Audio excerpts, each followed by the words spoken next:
इस वक्त मेरे साथ जगत गुरु शंकराचार्य अभिमुक्तेश्वर महाराज जी हैं, जो कि इस वक्त महाराष्ट्र में पधारे हैं। और महाराष्ट्र में जो हिंदी मराठी का जो विवाद चल रहा है और वो यहाँ पर आकर मराठी सीख रहे, बहुत अच्छी बात है। और इसी के साथ महाराष्ट्र को एक अच्छा संदेश देते हुए नजर आ रहे हैं। ऐसा है कि यहाँ पर जब हम चातुर्मास्य के लिए आए जी, तो हमने देखा कि बड़ा कोलाहल है।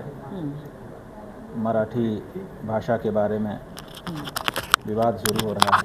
तो हमने सोचा कि वातावरण बदलना चाहिए और इस विवाद का लाभ भी ले लेना चाहिए। तो हमने मराठी सीखना शुरू कर दी।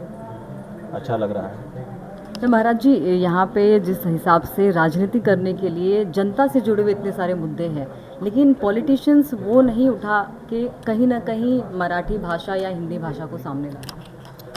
बात यह है कि मुद्दे तो दूसरे भी हैं जो जनता से जुड़े हुए हैं जी, लेकिन उनको उठाने पर उसके लिए काम करना पड़ेगा। और ये मुद्दा ऐसा है कि केवल उठा दो, कुछ करना है नहीं। तो ये सरल है, इसलिए सरल मुद्दे को उठाते हैं लोग। सर, किसी भी भाषा को महाराज जी प्रेम से भी सिखाया जा सकता है, ज़रूरी नहीं कि किसी को भी झापड़ ही मारा जाए या ज़बरदस्ती पीटा जाए। आपने जो कहा वो आपत्तिजनक है। जी, आपने कहा कि किसी भाषा को प्रेम से भी सिखाया जा जी सकता है। बिल्कुल।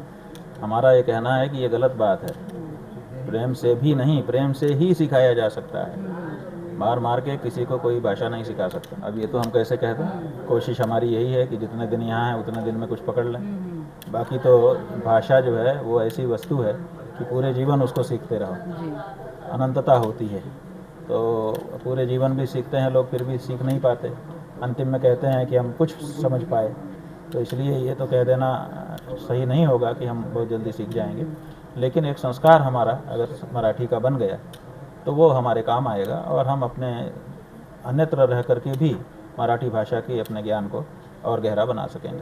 सर, अगर कोई एक गलत काम कर रहा है तो ज़रूरी नहीं है कि उसको दूसरा भी उस गलत काम को सपोर्ट करे। हो सकता है उस चीज़ को जिसने आप, जैसे कि आपने बोला, प्रेम से ही सिखाया जा सकता है, तो उस चीज़ का सपोर्ट करना चाहिए, ना कि उसके गलत काम में उनको साथ देना चाहिए। बिल्कुल सही है, ऐसा ही होना चाहिए।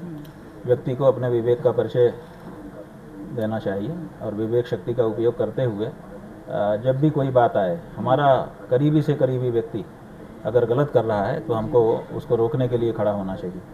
और अगर हमारा दूर से दूर का व्यक्ति अगर कुछ अच्छा कर रहा है तो हमको उसका समर्थन करने के लिए खड़ा होना चाहिए। बहुत बहुत शुक्रिया महाराज जी, आपने अपना वक्त दिया इतना।